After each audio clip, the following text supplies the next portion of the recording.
देखिए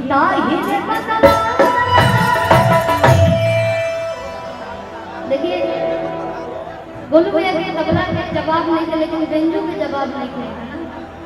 और अगर रोटी के क्यों सबसे बड़ा चाहता वही उनमें कि हमारे चाहता है। उनका गाना फेवरेट है सर, उनका दिल वाले गले राजा बोतल में भर। बहुत सारा गाना मार्केट वाले लेकिन वो ना बजाए के उन्हें बजाए जो यहाँ के पसंद है।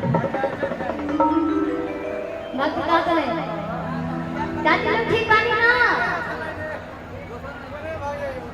बहुत देर से आप लोग बैठे बने तो सभी लोग हंसत कि जो आप लोग हमारे लोकगीत के ज्यादा ढेर सारा प्यार देंगे तो आप लोग के प्रेम से सुनने के बाद से आज हमने की भक्ति गा रहा तो साथ में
मुखड़ा खत्म हो जाता म्यूजिक पार्ट आता तो वो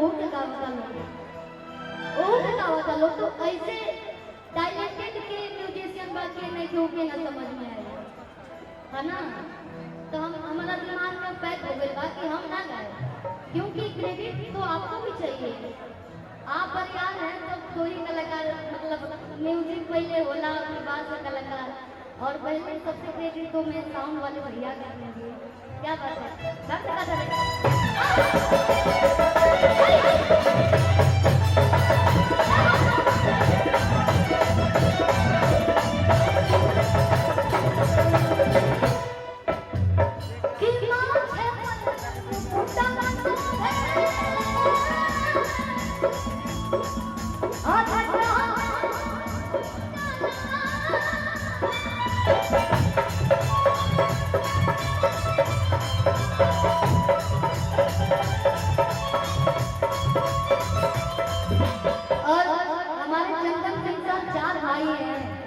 हमें लगता है उसमें आप आगे और लोग बैठे हैं और उधर कलाकार के साथ बैठे हैं और हमारे चंदन बाबा बोल रहे हैं कि माहौल देखे बनो दादी माहौल लेके बनो अच्छा नहीं लगा। देखिए भाई आप लोग सब मानिएगा।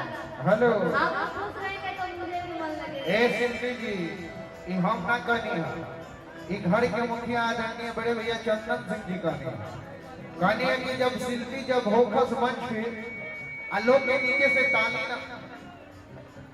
ताली ना बजो तो मजा ना आवेला ऊपर भक्ति भजन चलेला तो लोग ऐसे ही कर जेला। हां जी आप लोग ताली बजाएंगे जानते हैं क्यों नहीं बजाएंगे पहले लोग हाथ खाली रहे अब सबके हाथ में मोबाइल था सब लोग मोबाइल से ही प्यार सुनने देता बात सही बाकी ना ओ माथे पर मुकुटा